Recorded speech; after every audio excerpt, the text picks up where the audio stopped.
Aku dapat rasa video ni akan jadi video paling kontroversi yang aku pernah buat. Nasi kandar Hamidiah ni adalah nasi kandar paling overrated dekat Pening. Jujur aku cakap, dulu memang aku selalu pergi dekat sini tiap kali aku pergi Pening. Dah macam template tentatif aku lah bila main dekat sini. Cuma bila aku dah try banyak nasi kandar dekat area Pening ni, aku rasa kedai ni macam overrated lah pula. Selalu, kalau aku pergi sini, aku selalu akan order lah dia punya nasi berani. Memang pengalaman aku, nasi berani dia memang A.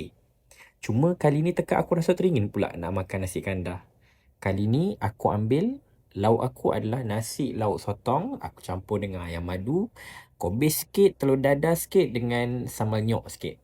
Dan macam biasa aku punya style memang aku akan order kuah banjir pedas lah. Cuma aku tak tahulah, kali ni aku makan kuah dia rasa ceroy sikit.